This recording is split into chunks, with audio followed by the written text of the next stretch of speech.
Hey there. This is a recap for our Castles and Crusades session. This was session 86. Um, we had the characters Sprawl, Lork, and Cosmo. Um, we picked up in the town of Algen post-battle. There was a bit of celebration put on by Ulfric Stormcrow, the leader of the town, and we actually rolled some random weather too. The party was planning to leave the next day to head north to continue their journey to Nezna, the Beautiful's palace. But the weather came in and it was severe. We rolled on really bad weather results, so they had to hunker down for an extra day. Maddie, you go on.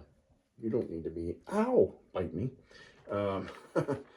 She wants her camera time, I guess. So the party hunkers down. They spend their time, Cosmo avoiding work most of the time, sleeping and eating, and then Sprawl was helping with the wounded. He got to meet Biota, who is the wise woman of Algen, and she has like a host of younger women that work for her, but they tend the wounded, and with no real magical effect, probably, but more with, natural remedies and stuff. So Sprawl's help was welcomed. And Lork helps, helps with restocking weapon crates, up on the walls. They have, barrels of spears and stuff like that. He also did a little bit of training with some of the younger members. Young men and even probably some women are, they start training as warriors very young here. It's that type of lifestyle. So early teens, 13 years old, they're learning how to fight. So Lork did some stuff with that. On the second day they depart and they arrive, they're able to fly. Rasnasarian is able to get them there.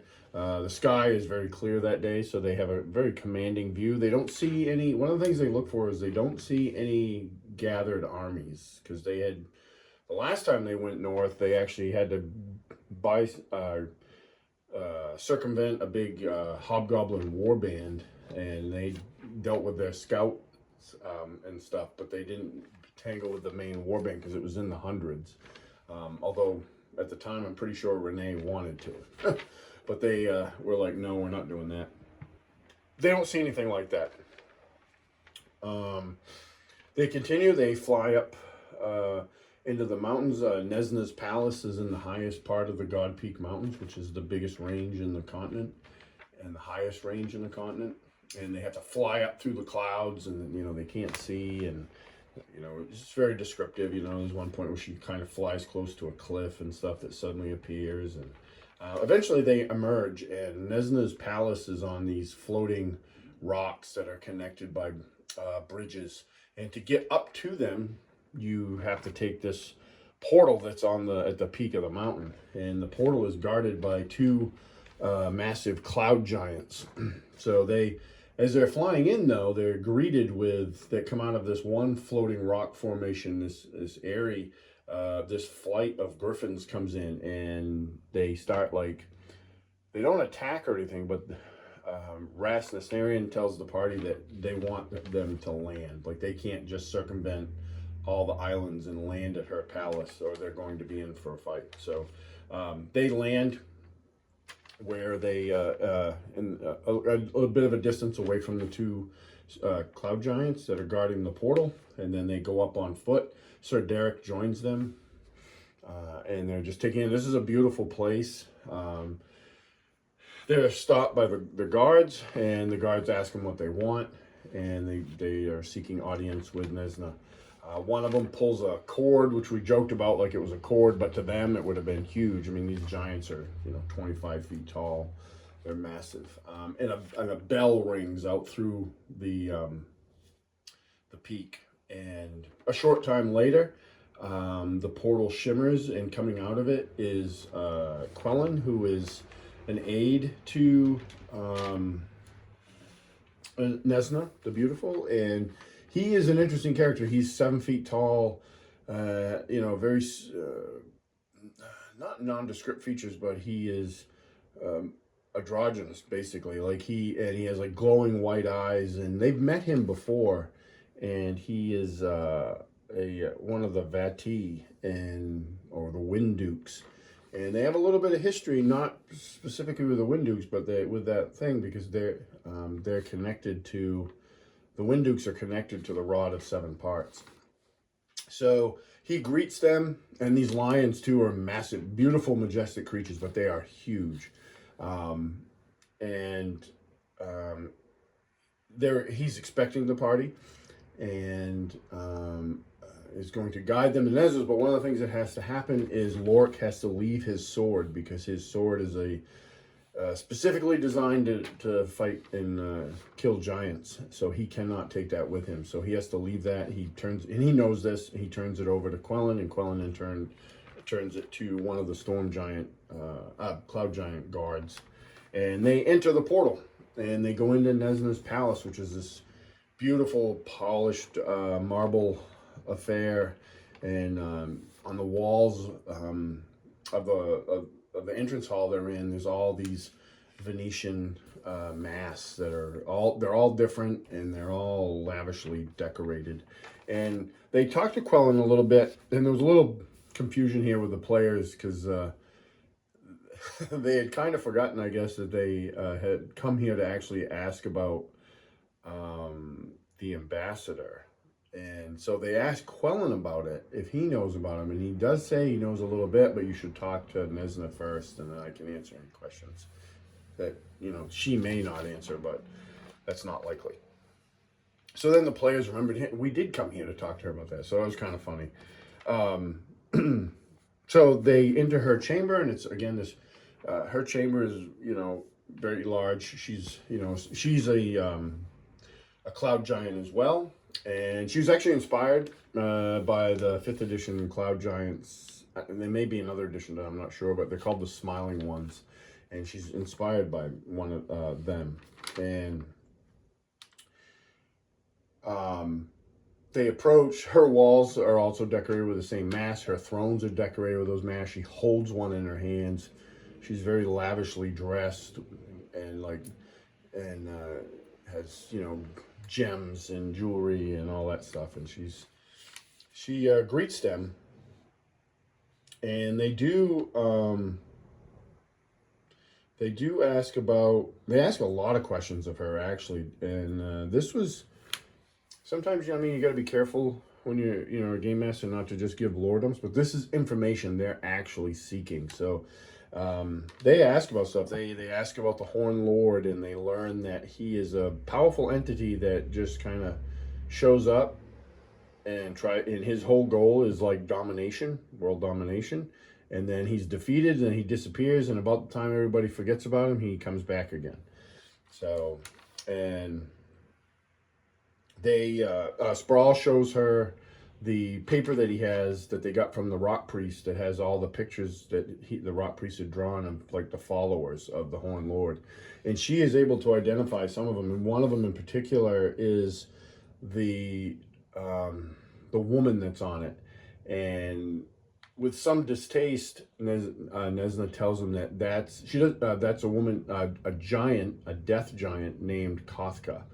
And they haven't heard that name before, but now they have a name for the face. And she does say that with some distaste. She's not really, doesn't appear to be a big fan of Kothka or death giants, I guess. They also ask about the man that bears a very strong resemblance to Barry. And they are told that is... and I think they kind of suspected this anyway, but that is Isran Muse, and he is a lich. So they're like, oh, great. And then they go on to also ask about the anvil of the Allfather. And she's reluctant to kind of give him that information, but she ultimately does, and she trades this information for a future favor with which they agree to fulfill. Although Sproul does talk to her and says, listen, we're not going to do anything that's, opposite of our beliefs, and moral system and all that stuff. And she's like, nope, I just, in the future, I will call upon you for a favor, and you have to, for this information. And they agree. So down the road, Nezna will call upon them. They do talk to her about the ambassador. And what they learn is, because they're thinking, oh, is he a demon? Is he a devil? They're thinking devil. And she tells them that he is actually, she refuses to actually even use the name ambassador. And because she basically does not want to draw his attention. And so they kind of take heed with that too and think that's a good idea. So they kind of stop using it in their meeting with her. And what they learn is that he is a very, very powerful Yugoloth lord that works for, basically he's in the court of the ruler of Hades. And he more than likely can be found in a tower called Kin Owen. I think, I might have screwed that up, but it's Kin Owen, the Wasting Tower. And it's located in Hades. And Cosmo tells, he ends up having to tell like a bit of his history to her for her to give up information. And she kind of like comes down off her throne to like stand before Cosmo and like crouches down in front of him, still towering over him, of course, and like rolls out these very like gentle but huge, fingers, because she's a giant, and is kind of amused by Cosmo because of his history. And like she's like, he's so small, but like he has such a interesting, history to him that really kind of amused her a little bit. But she does tell him that, you may have to just accept that your brother is lost. Like his soul is, you will not be able to save him. And this was her saying this. This isn't, Stan, the DM, trying to like dissuade the party, because they're talking about like, we're going to have to go there at some point and get it. I'm all for that. So this is just her, giving them advice. They can do with it as they will. So they, I know I'm missing some stuff. There was a lot of information passed to the party, which I think they really appreciated, actually, because it filled in some gaps that they had. They did learn when they actually, back to the Anvil of the Allfather, they learned that it's actually being held in the Valley of Bones by the fire giants there, which they were like, oh, God, no, because they didn't want to fight. But, like, and it's in a place called Dor Kor Garak, which is their stronghold. So they know about that. They plan to go there and get the anvil. And Sproul talks about actually trying to, like, bargain with them, and she's like, you will not be able to bargain with them. They will not give that up. And they talk about like the other forces, like the Horn Lord or somebody, like trying to get it and then using it against everybody. And she basically tells them that those forces would have a way better chance of bargaining with the fire giants than they will. Like they will not bargain with the party over it. So that's a done deal as far as that. So they're like, oh, we have to go in and steal it. I want to say there was some other stuff that happened there. Like I said, there was a lot that happened in this meeting. It was a fun it was a fun encounter too, to role play and like give out this information, that they're looking for, and help them fill in the gaps a little bit. So at the end of the meeting, they're leaving, and they talk to Quellin guides them out, and they're having a conversation with him on their way back to the portal, and he asks them how their search for the Rod of Seven Parts goes. And then this is when actually the players kind of put it together, like, oh, I don't think they knew what he was. Maybe they did beforehand. They can chime in and clarify. But it comes out officially, at least in this session, that he is one of the Wind Dukes of the Vati, and he tells them what caste he's from, and that he's tasked as like a negotiator and and that's why he's assigned to Nezna.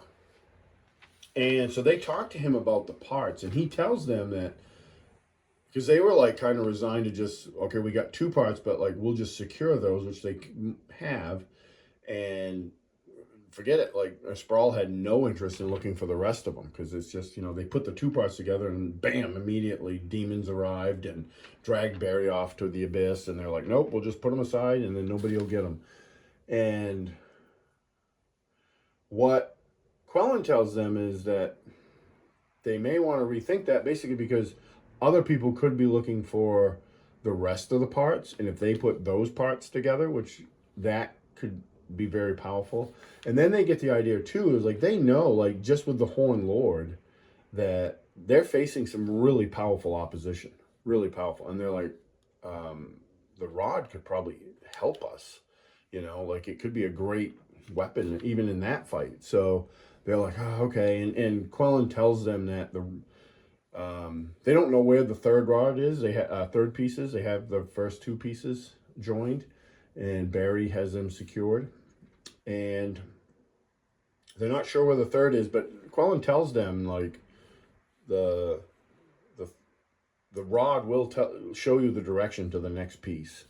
So, and they have that information. So now there's I think maybe a little bit more renewed interest in finding the rest of the pieces.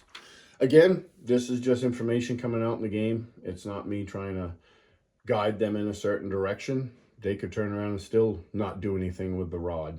That's up to them. They end up, from there, he actually gives them a stone. So basically like a sending stone that they can communicate with him. Because he's like, if I can help you with finding the rod or any of, please reach out to me. Because, their whole thing is they want, the Windukes want this rod restored. So Miska the wolf spider can, the Queen of Chaos's general can actually be killed, not just imprisoned. So he offers to help them. So he gives them a stone that they can communicate with him for if they need any help. So they return to Algen. They get hit with more bad weather when they get there, so they have to spend a little bit more time there. They learn from Ulfric Stormcrow that Bohan, who guards the pass into him and his men who guard the pass that lead in through the God Peaks into the Adani Empire, are supposed to be coming to join in this fight. And they also learn that Bohan, or it was refreshed to them, that Bohan is actually the brother to the king of the country they're in, the country of Bernalia. And so he's a prince, and his men that guard the pass are known as the Chained Men. That's what they're called. So, but they're coming to help as well, along with eventually Mormack's army. So they spend their time there. The weather clears, they head back to, and they return to Highold. And when they get there, Mormack has arrived, and they can see his army and the Wolves of Arden camped outside of Highold. So they meet with Mormack, who's taken over like the main mead hall as his command center, and there's a meeting going on. So there's Mormack, Gorman, Grandmother, a handful of wolves. There's Alfric, who's Lork's captain for his personal unit of Wolves of Arden. They're all, and the other captains are there too. So it's a big like war council. And they brief Mormack on what they've been doing, and Lork, and they also brief him that they want to go find and get the anvil of the Allfather. And Mormack agrees that that's a good idea. We should take that from our enemy's hands, or potential hands. Because they know that when they met Bohan a long time ago in the game session, he was headed south to go visit his brother in Carlisle, the king. And he had told them at the meeting that they had with him that there has been giant activity that was unusual, or more active and frequent. And that was a while ago. So like, they just don't want this anvil to fall into the hands of, if they get the anvil and the Starforge that's in Helgrim Hall together, they can make powerful weapons and armor and stuff. So they don't want the enemy to be able to do that. So they rest again, and then they head out to the Valley of Bones. And this time, they're not using Ras Nassarian. She's actually going to be going north with the army, and Sir Derek. He's kind of leading the charge on that. So they can't use her. So what they do is Sprawl uses this spell. I don't remember the name of it. It's one he's been using to fly along with the party. So he's able to cast that on almost everybody. It was a funny moment because they were like, well, he was just shy of being able to do it because they're also bringing Bruin and Bothild with them. So they're just shy of being able to do it to everybody. And Lorik was like, or my son asked me, he's like, could Lorik carry Cosmo? Because he only weighs like 40 pounds. And I'm like, yeah, you easily could carry him because he's very strong. So they end up, there's a whole running joke about him getting like a daddy baby carrier and mounting it on his chest and carrying Cosmo into flying off to the Valley of Bones, which is far to the northeast.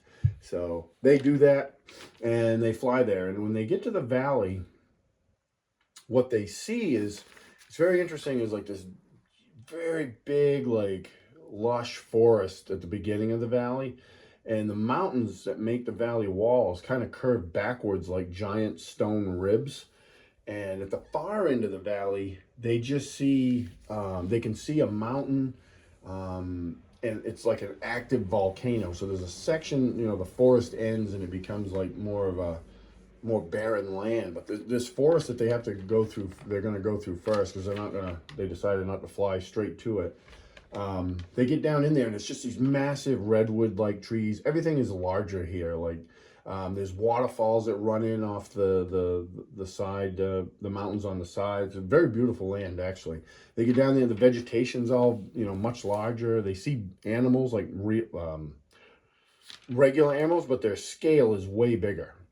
So they get down there. They travel for a bit. They decide to make camp. Bruin and Lorik go hunting for food, and they find a deer that's like the size of a moose. Like, they're just huge. They bring that back, and they have a pretty decent camp. During one of the watches, Lorik's watch, he hears something. I think it was Lorik. Or maybe, no, it was Bruin heard it. Bruin was on first watch. Lorik took the second watch. And they only have to run 2 watches because of the magic ring that Lorik has. So he only needs a couple hours of sleep to be fully rested. He wakes up Lorik because he can hear this crash in the woods. So Lorik goes out, looks around, and there's this huge, like, brown bear, like, kind of ambling towards him. And not really intent, but just kind of ambling. But it's massive, probably weighs 4,000 pounds. But then it turns away, it roars and turns away, stands up on its hind legs. It's like 14, 15 feet tall. It's just this huge beast. And but ambles off away from him. So and that was the rest of their night. It was uneventful. Although when Lorik was out scouting and hunting, he came to like a cliff area that like looked down into the valley. They were camping at the very beginning of it. And in the distance, he could see the wisp of like a campfire smoke. And some light, from the fire. So they camp for the night. Next morning they head off. They make their way down into the valley. Lorik, they're not on a trail, but Lorik guides them and gets them down there. And then he finds a trail and he starts following it. And on the trail he finds tracks for hobgoblins. And he about 20 strong, and they're headed in that northeast direction. And so they're like, oh crap, like the hobgoblins are here. So they're already thinking they're coming to get the anvil. And they follow that trail, and it leads right to the campsite that Lorik had seen the night before. There's an old camp, not too old, of a campfire there. So they know that they're on the right path. They're following the same path as the hobgoblins, but they're concerned about the hobgoblins going to get the anvil. And that's where we ended the session. It was a good session. Not a lot of dice rolling, a little bit here and there, but there was a lot of role play back and forth, and a lot of information was learned, I think, and I think they found it helpful to kind of piece things together a little bit more and give them a direction. It's kind of a fine line you got to cross to not overload them an info dump on them, but like they want to know stuff. At least my players do. Like they want to know like the why of what's going on and what they have to do to prevent it. So we'll see. We're playing again Sunday, so it's going to be another quick turnaround for sessions, which is great. And we'll see where they go there as they progress towards Dor Kol Garak, the fire giant stronghold. So I thank everybody for watching, and I'll catch you at the next one.